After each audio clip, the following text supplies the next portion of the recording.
C'est ici, dans le nord d'Israël, à quelques kilomètres du lac de Tibériade, que vit l'une des plus petites communautés du pays, mais aussi l'une des plus fascinantes, les Circassiens. Dispersés dans le monde entier, ce groupe ethnique compte entre 4 et 5 millions d'individus. Seuls quelques milliers d'entre eux vivent en Israël, l'islam est leur religion.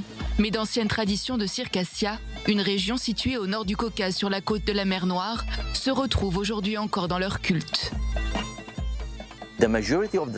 La majorité des Circassiens ont été bannis de leurs terres et ont été contraints de se réfugier dans l'Empire ottoman. C'est pour ça qu'ils vivent aujourd'hui dans plus de 25 pays en diaspora et nous voulons faire découvrir aux autres pays l'histoire qui s'est déroulée ici.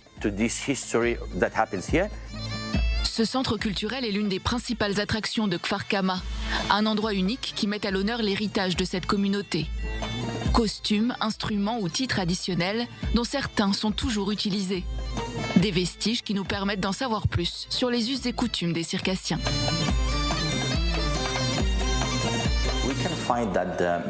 Le costume le plus courant était l'uniforme de guerrier. Il a été cousu et conçu pour s'adapter à la vie quotidienne des Circassiens, mais on voit aussi qu'il est équipé d'un poignard, ce qui fait que les individus étaient toujours prêts à combattre. Cette robe que vous voyez n'est pas une parure royale, c'est un vêtement plutôt simple. Traditionnellement, les robes que les Circassiennes portaient étaient des tenues royales pour montrer à tout le monde comment les femmes devaient être traitées, comme des reines. Quant aux armes, les Circassiens ont la réputation d'avoir été des guerriers téméraires. Leurs traditions et leurs costumes rendent hommage à l'art de la guerre.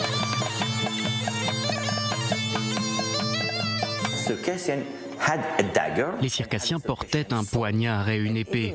En langue circassienne, on donnait à ces armes des noms en rapport avec les dents, car les dents sont aussi acérées et tranchantes que ces armes. Par exemple, le poignard s'appelle littéralement une dent de cochon et l'épée la grande dent.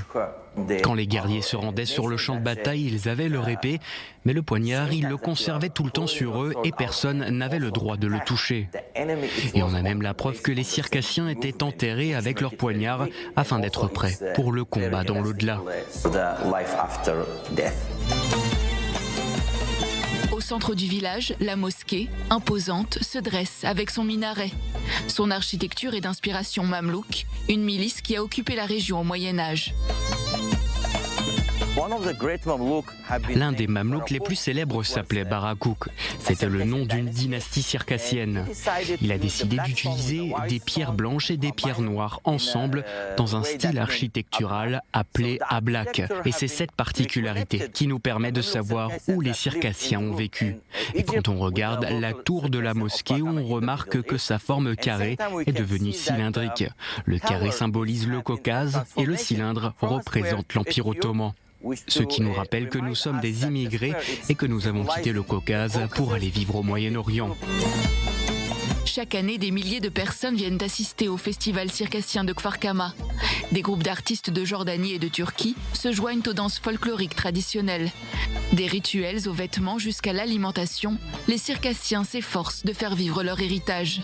Dans cette fromagerie, on suit à la lettre les recettes ancestrales. Nous nous transmettons le processus de fabrication du fromage de génération en génération.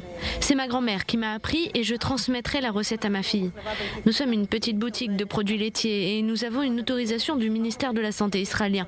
Mais nous travaillons toujours en utilisant les techniques d'autrefois. Nous n'utilisons pas de conservateurs mais du petit lait. Ici, même les panneaux de signalisation sont en langue circassienne.